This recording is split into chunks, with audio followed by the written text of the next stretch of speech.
Hello friends, welcome to YouTube channel Edunation. મિત્રો, આ એજ્યુનેશન YouTube channel પર આ બધા જ વિદ્યાર્થી મિત્રોનું હાર્દિક સ્વાગત છે. મિત્રો, આજે આપણે કંઈક અલગ જ માહિતી લઈને આવ્યા છીએ, જે ન માત્ર સ્પર્ધાત્મક પરીક્ષાની તૈયારી કરતા વિદ્યાર્થીઓ માટે છે, પરંતુ સાથે સાથે સામાન્ય જનતા માટે પણ આ માહિતી ખૂબ જ ઉપયોગી છે. મિત્રો, તમે જાણો છો એ મુજબ કે આજ રોજ એટલે કે 28 મે 2023ના રોજ સેન્ટ્રલ વિસ્ટાડોમ પ્રોજેક્ટ અંતર્ગત જે આપણું નવું પાર્લામેન્ટ બિલ્ડિંગ છે, જે આપણી નવી સંસદ છે, એ નવી સંસદનું ભારતના માનનીય વડાપ્રધાન શ્રી નરેન્દ્રભાઈ મોદીના હસ્તકે ઉદ્ઘાટન કરવામાં આવ્યું છે. તો ચલો જાણીએ આ નવા સંસદ ભવન વિશે તેમજ ભારતના સંસદના ઇતિહાસ વિશે. જો મિત્રો, યાદ રાખજો, આ એક ખૂબ જ ચર્ચાનો વિષય છે. સાથે આવનારી તમામ સ્પર્ધાત્મક પરીક્ષાઓ માટે કરંટ અફેર્સને અનુલક્ષીને પણ એક મહત્વપૂર્ણ વિષય છે. તો ડેફિનેટલી તમને આવનારી દરેક પરીક્ષાઓમાં આ સંસદ ભવનને લગતા પ્રશ્નો પૂછી શકાય છે. મિત્રો, અત્યારે હાલમાં તમને જે દેખાઈ રહ્યું છે એ તમને તમારી સ્ક્રીન સામે જે આપણું નવું સંસદ ભવન છે એ દેખાઈ રહ્યું છે. જો સૌથી પહેલા તો ઘણા બધા વિદ્યાર્થી મિત્રોને એ કન્ફ્યુઝન છે કે સાહેબ હવે જૂના સંસદ ભવનનું શું? તો મિત્રો, હજુ અત્યાર સુધી જૂનું સંસદ ભવન એ આપણે ડિમોલિશ નથી કર્યું, એને પાડી નાખવામાં નથી આવ્યું. જો આ તમને પાછળ જે દેખાઈ રહ્યું છે ને એ જૂનું સંસદ ભવન છે, અને આ જે તમને આગળ દેખાઈ રહ્યું છે એ આપણું એ સેન્ટ્રલ વિસ્ટાડોમ પ્રોજેક્ટ અંતર્ગત બનેલું આ એક નવું સંસદ ભવન છે, બરાબર છે, જેમાં એક તરફ લોકસભા હશે અને એક તરફ જે છે એ રાજ્યસભાનું બિલ્ડિંગ હશે. તો જૂનું સંસદ ભવન જે છે એને ડિમોલિશ નથી કરાયું. ભવિષ્યમાં એના પર આગળ નિર્ણય લઈ શકાય છે. મે બી એને આપણે પાર્લામેન્ટ મ્યુઝિયમ એટલે કે સંસદ મ્યુઝિયમમાં કન્વર્ટ કરી દઈએ. જોઈએ આગળ સરકાર શું નિર્ણય લે છે. તો મિત્રો, સૌથી પહેલા તો સંસદીય ઇતિહાસની વાત કરીએ તો આધુનિક રાજનીતિ અને આધુનિક ઇતિહાસમાં સંસદ એટલે કે કાયદા બનાવનારી સંસ્થા, ટૂંકમાં સંસદ જે છે એને આપણે અંગ્રેજીમાં લેજિસ્લેટિવ એવું કહીએ છીએ.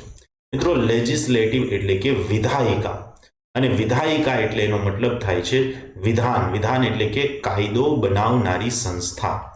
તો મિત્રો, લોકતંત્રની અંદર જે છે આપણે 3 સ્તંભોને મુખ્યત્વે અપનાવ્યા છે. જે 3 સ્તંભો અંતર્ગત વિધાયિકા પણ એક મહત્વપૂર્ણ અંગ છે, જેનું કામ સામાન્ય રીતે સંસદની અંદર જનતાનું પ્રતિનિધિત્વ કરવાનું, કાયદાઓ બનાવવાનું અને કારોબારી ઉપર નિયંત્રણ તેમજ દેખરેખ રાખવાનું છે. જો કારોબારી એટલે કે સરકાર હંમેશા જનહિતમાં કામ કરે, કોઈ ભ્રષ્ટાચાર ન કરે, કોઈ કૌભાંડ ન કરે. આ માટે સંસદ જે છે એમના ઉપર નિયંત્રણ રાખતી હોય છે. જેમ કે પ્રશ્નકાળ દરમિયાન અલગ અલગ વિરોધ પક્ષના વ્યક્તિઓ દ્વારા મંત્રીશ્રીઓને પ્રશ્ન પૂછવામાં આવે છે. આ પણ સંસદની વિધાયી પ્રક્રિયાનો જ એક ભાગ છે, સંસદનો જ એક ભાગ છે કે જેના દ્વારા આપણા જનપ્રતિનિધિઓ, આપણે ચૂંટેલા જે જનપ્રતિનિધિઓ છે એ સરકાર ઉપર નિયંત્રણ રાખે છે અને એને હંમેશા જનહિતમાં કામ કરવા માટે પ્રેરિત કરે છે અથવા તો એ માટે પ્રોત્સાહન આપે છે. તો ભારતીય લોકતંત્ર અને સંસદીય પ્રણાલી એ ભારત માટે એકદમ નવી નથી. કારણ કે જો આપણે વૈદિક કાળની વાત કરીએ ને મિત્રો, તો વૈદિક કાળમાં પણ સભા અને સમિતિ નામની એક સંસ્થાઓ હતી.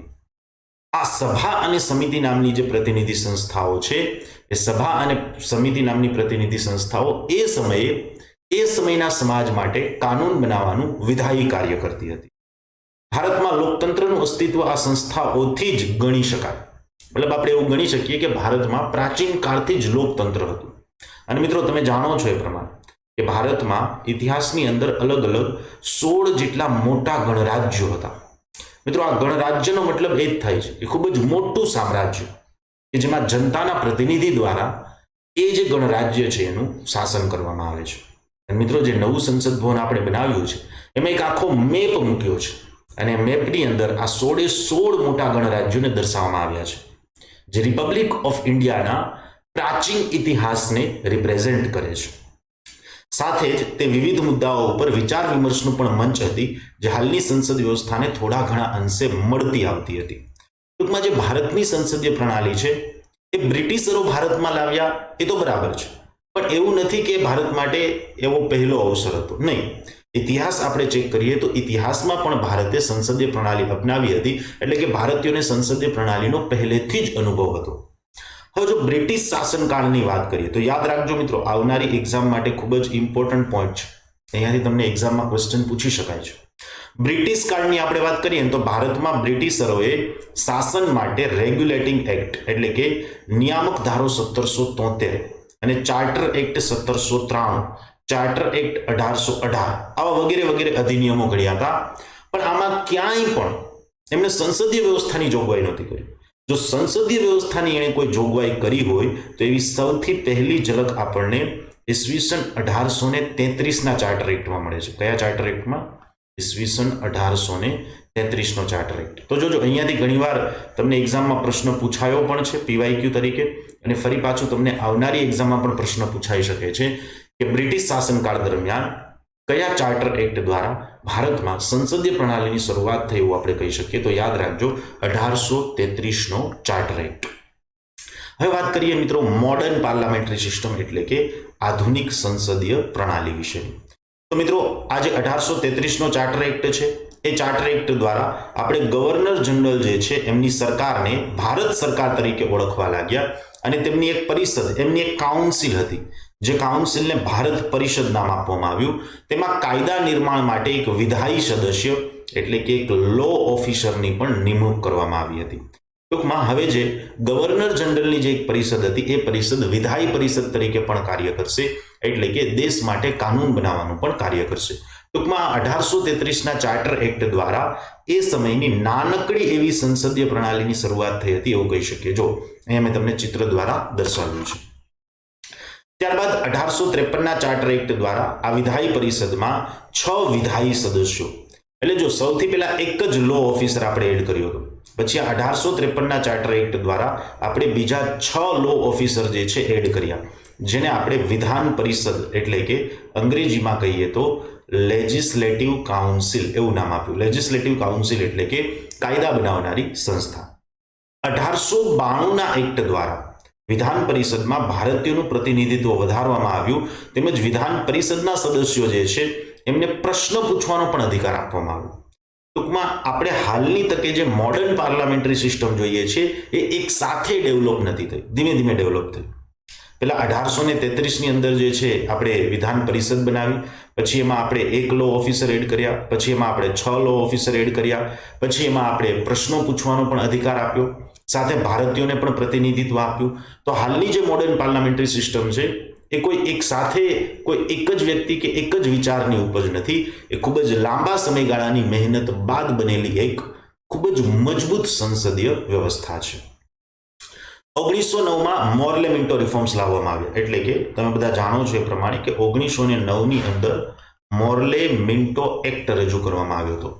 આ મોર્લે મિન્ટો એક્ટ એ બજેટ અને સામાન્ય હિતના મુદ્દાઓ ઉપર સંકલ્પ જે છે એ પ્રસ્તાવ એટલે કે પસાર કરવાનો અને મતદાનનો તથા પૂરક પ્રશ્ન પૂછવાનો અધિકાર આપે છે. અહીંયા જે છે તમારી ટાઈપિંગ મિસ્ટેક થઈ છે. યસ, 1909માં બજેટ અને સામાન્ય હિતના મુદ્દાઓ ઉપર સંકલ્પ રજૂ કરવાનો એવું લખ્યું છે.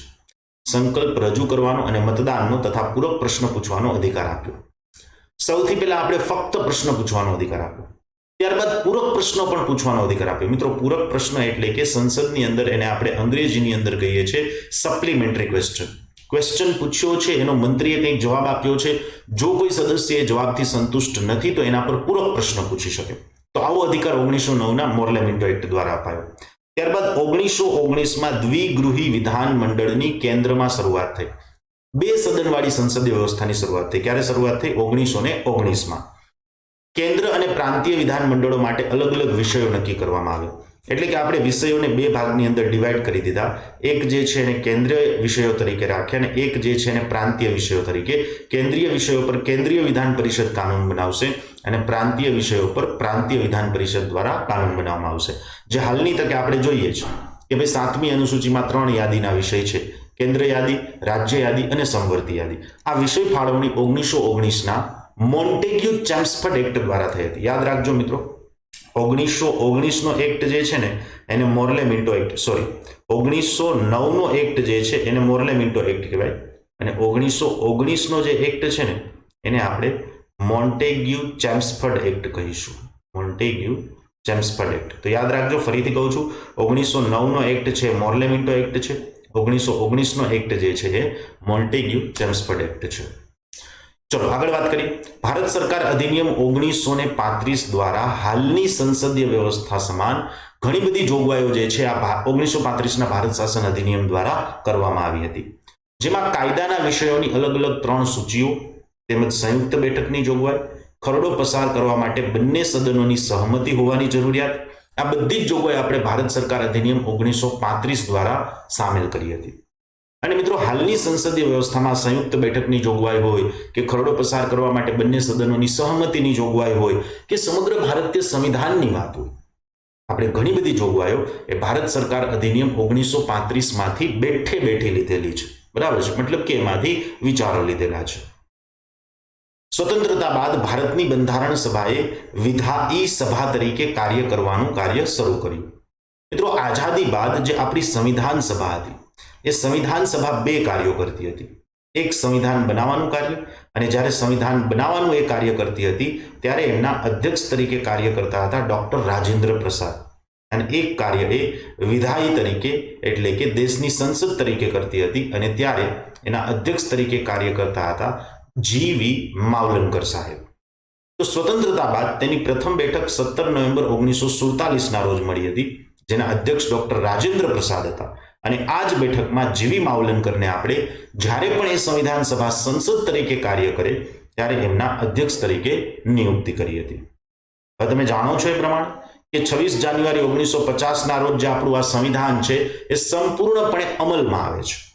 એટલે 26 જાન્યુઆરી 1950ના રોજ બંધારણ અસ્તિત્વમાં આવતા જે આધુનિક સંસ્થાગત માળખા સહિતની સંપૂર્ણ સંસદીય પ્રણાલી છે એ સ્થાપિત થઈ ગઈ. કારણ કે પછી સંવિધાન સભાનું આપણે કોઈ કાર્ય નહોતું, કંઈ કામ નહોતું, સંવિધાન બનવાનું કાર્ય તો પૂર્ણ થઈ ગયું હતું.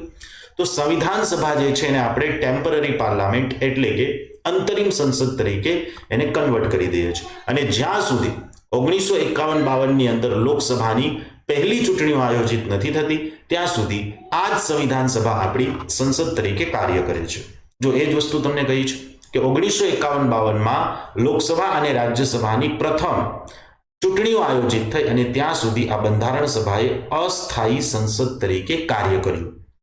14 મે 1964ના રોજ જે હાઉસ ઓફ પીપલ્સ હતું એનું નામ બદલીને કરી દીધું આપણે લોકસભા, અને 23 ઓગસ્ટ 1954ના રોજ જે કાઉન્સિલ ઓફ સ્ટેટ હતી એનું નામ કરી દીધું આપણે રાજ્યસભા. તો મિત્રો લોકસભા અને રાજ્યસભા એ પહેલેથી જ નામ નહોતું. લોકસભાનું નામ હતું હાઉસ ઓફ ધ પીપલ, જેને આપણે બદલીને કરી દીધું છે લોકસભા, અને રાજ્યસભા જે છે એનું નામ હતું કાઉન્સિલ ઓફ ધ સ્ટેટ, જેને આપણે હાલની તકે બદલીને કરી દીધું છે રાજ્યસભા. તો ક્યારેક તમને એક્ઝામમાં પૂછે કે લોકસભાનું મૂળ નામ શું હતું, તો કે ભાઈ હાઉસ ઓફ ધ પીપલ. રાજ્યસભાનું મૂળ નામ શું હતું, તો કે ભાઈ કાઉન્સિલ ઓફ ધ સ્ટેટ. તો આવા ફેક્ચ્યુઅલ ડેટા પણ ખાસ યાદ રાખજો. હવે વાત કરીએ મિત્રો સંસદ ભવનના બિલ્ડિંગ વિશે, એના આર્કિટેક્ચર વિશે, એના કન્સ્ટ્રક્શન વિશે. તો મિત્રો આ પ્રશ્ન તમને એસએસસીની એક્ઝામમાં ઘણી વખત પૂછાયો છે કે સંસદ ભવન જે છે એમના ડિઝાઇનર કોણ હતા. તો મિત્રો સંસદ ભવનના ડિઝાઇનર હતા 2 મહાન અંગ્રેજ અધિકારી એડવિન લુટિયન્સ અને સર હર્બર્ટ બ્રેકર, જેના ચિત્રો મેં તમને અહીં આપ્યા છે. આ 2 એ મહાન વ્યક્તિ હતા કે જેણે આપણા જૂના સંસદ ભવનની ડિઝાઇન કરી હતી.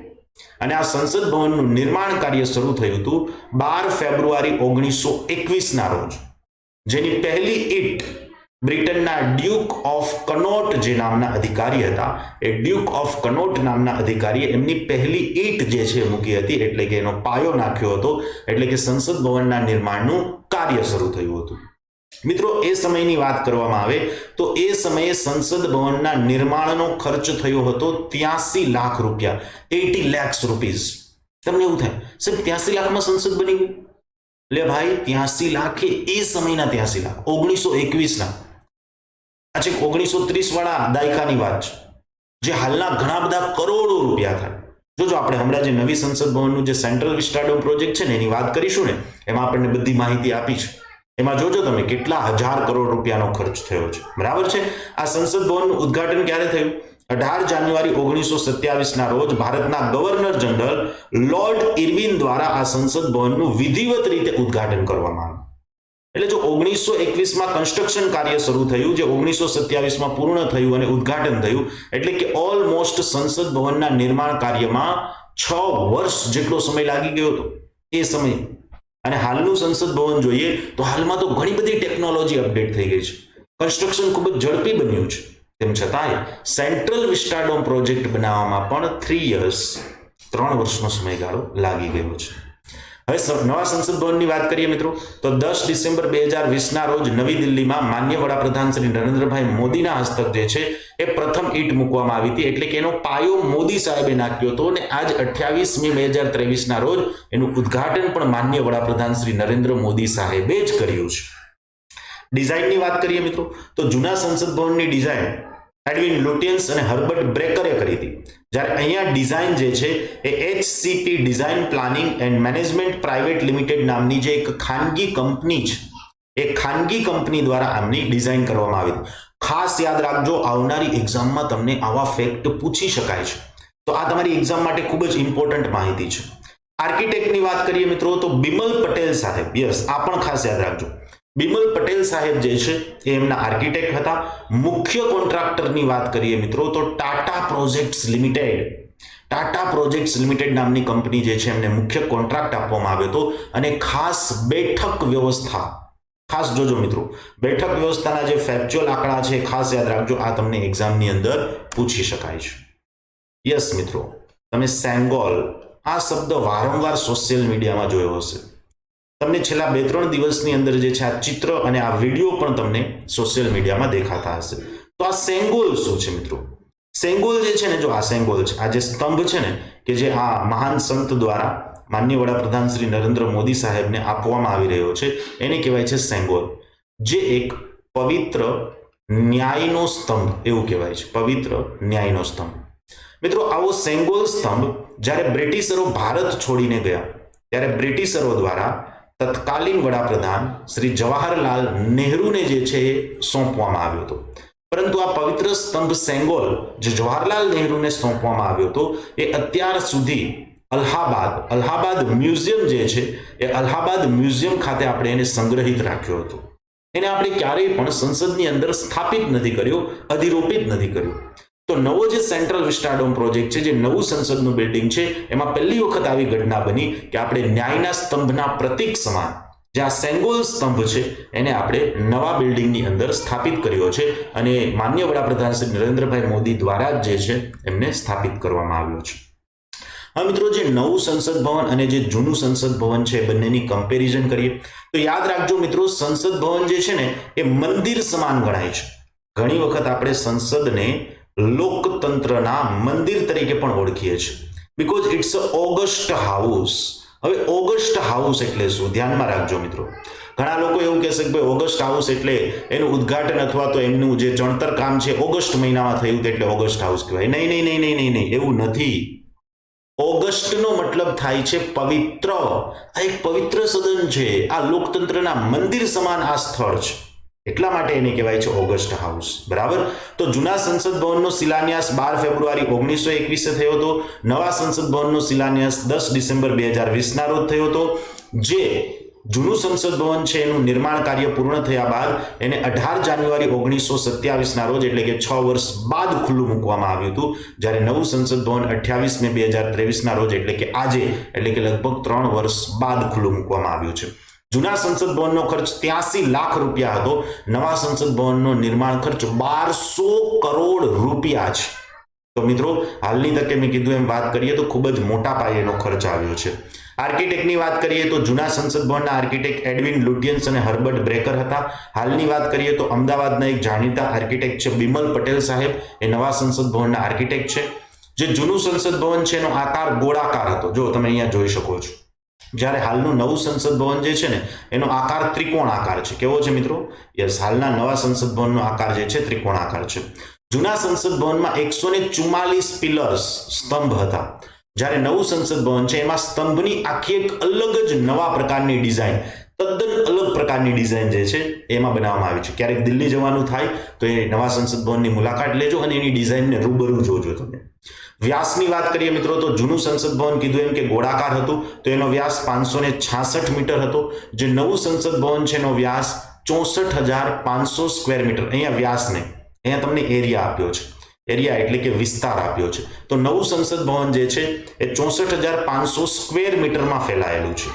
જૂના સંસદ ભવનમાં લોકસભાની સીટિંગ વ્યવસ્થા 550ની હતી, રાજ્યસભાની સીટિંગ વ્યવસ્થા 250ની હતી, પણ જે નવું સંસદ ભવન છે એમાં લોકસભાની બેઠક 888 અને રાજ્યસભા છે યસ અહીંયા ફરક છે પાછો જો લોકસભાની બેઠક વ્યવસ્થા નહીં, આ રાજ્યસભાની બેઠક વ્યવસ્થા છે, રાજ્યસભાની અહીંયા ટાઈપિંગ મિસ્ટેક છે. લોકસભાની બેઠક વ્યવસ્થા જે છે એ 1284 છે, 384 પણ બરાબર છે. તો મિત્રો આ આપણે વાત કરી રહ્યા હતા આજ રોજ નરેન્દ્ર મોદી સાહેબ દ્વારા ઉદ્ઘાટન કરવામાં આવેલા નવા સંસદ ભવન વિશે. તો મિત્રો હું આશા રાખું છું કે આ માહિતી તમને ડેફિનેટલી આવનારી એક્ઝામમાં ખૂબ જ ઉપયોગી થશે. સાથે જે લોકો એક્ઝામની તૈયારી નથી કરતા પણ જે દેશની સામાન્ય જનતા તરીકે, સામાન્ય નાગરિક તરીકે દેશમાં જીવે છે મિત્રો, એમણે પણ આ માહિતી જાણવી જોઈએ. કારણ કે તમે દેશના એક જવાબદાર નાગરિક છો, તો જવાબદાર નાગરિક તરીકે તમને ખબર હોવી જોઈએ કે તમે જે પૈસા ટેક્સ સ્વરૂપે સરકારને પે કર્યા છે એ પૈસાનો સરકાર કઈ રીતે અને કઈ જગ્યાએ ઉપયોગ કરી રહી છે. તો મિત્રો આખા લેક્ચર્સની અંદર મેં તમને જે કંઈ પણ માહિતી આપી છે, જો એ તમને ઉપયોગી સાબિત થાય એવું લાગે છે, જો તમને મજા આવી હોય, જો તમને કંઈક નવું જાણવા મળ્યું હોય, તો બસ તમારે એક જ કામ કરવાનું છે. આ વિડીયોને તમારા મિત્રો સુધી, તમારા સોશિયલ મીડિયા ગ્રુપ્સમાં જલ્દીથી વધુને વધુ શેર કરી દો, વિડીયોને લાઈક કરી દો અને ચેનલને સબસ્ક્રાઇબ કરી દો. Thank you so much.